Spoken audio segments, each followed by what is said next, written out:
Item ಯಾವುದೇ ಇರಲಿ try ಮಾಡಿ ಆಚಿ ಚಿಕನ್ ಮಸಾಲಾ. ಕೂಲಿ ಮಾಡಿಕೊಂಡು ಜೀವನ ನಡೆಸ್ತಾ ಇದ್ದ ಈ ಮಹಿಳೆ ಇದೀಗ ಗೃಹಲಕ್ಷ್ಮಿ ಯೋಜನೆಯ ಹಣದಲ್ಲಿ ಸ್ವಂತ ಅಂಗಡಿ ತೆರೆದು ಸ್ವಾವಲಂಬಿ ಜೀವನ ನಡೆಸುತ್ತಿದ್ದಾರೆ. ಗ್ಯಾರಂಟಿ ಯೋಜನೆಯ ಕಾಸು ಕೂಲಿಯಾಳನ್ನ ಮಾಲೀಕಳಾಗಿ ಬದಲಾಯಿಸಿದ ಸ್ಟೋರಿ ಇಲ್ಲಿದೆ, ನೀವೇ ನೋಡಿ.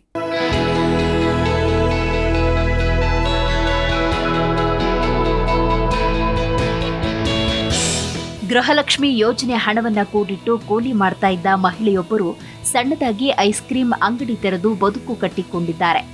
ವಿಜಯನಗರ ಜಿಲ್ಲೆಯ ಕೊಟ್ಟೂರು ತಾಲೂಕಿನ ಹರಾಳು ಗ್ರಾಮದಲ್ಲಿ ಮೊದಲ ಬಾರಿಗೆ ಐಸ್ ಕ್ರೀಂ ಅಂಗಡಿ ತೆರೆದ ಎನ್ ವಿಶಾಲಾಕ್ಷಿ ಇದೀಗ ಎಲ್ಲರ ಮೆಚ್ಚುಗೆಗೆ ಪಾತ್ರರಾಗಿದ್ದಾರೆ.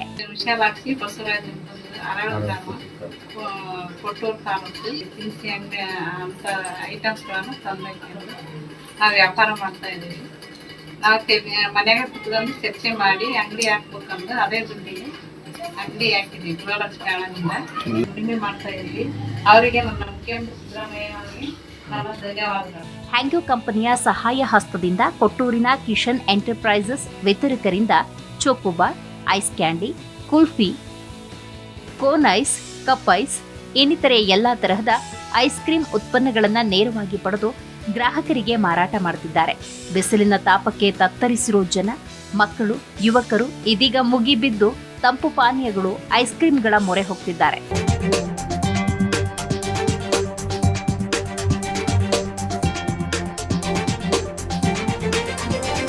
ಇದುವರೆಗೂ ಬಿಡುಗಡೆಯಾದ ಗೃಹಲಕ್ಷ್ಮಿ ಕಂತುಗಳ ಹಣವನ್ನ ಬ್ಯಾಂಕ್ ಖಾತೆಯಲ್ಲಿ ಉಳಿಸಿ ಅವರ ಪತಿ ಎನ್ ಬಸವರಾಜ್ ಸಹಕಾರದೊಂದಿಗೆ ಈ ಉದ್ಯಮವನ್ನ ಆರಂಭಿಸಿರುವುದಾಗಿ ಹೇಳಿಕೊಂಡಿದ್ದಾರೆ. ಉಚಿತ ಭಾಗ್ಯ ನಮ್ಮ ಬದುಕಿಗೆ ವರದಾನವಾಗಿದೆ. ಅವರ ಹೊಟ್ಟೆ ನೂರಾರು ಕಾಲ ತಣ್ಣಗಿರಲಿ ಅಂತ ಸ್ಮರಿಸಿ ಮುಖ್ಯಮಂತ್ರಿ ಸಿದ್ದರಾಮಯ್ಯ ಅವರಿಗೆ ಕೃತಜ್ಞತೆ ಸಲ್ಲಿಸಿದರು.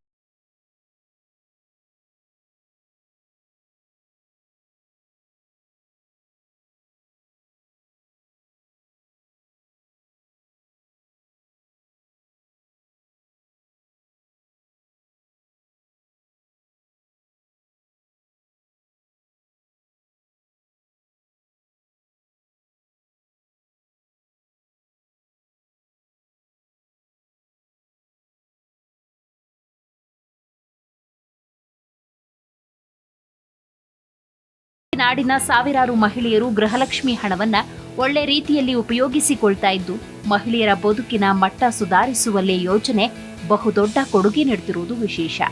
Bureau report, Zee Kannada news.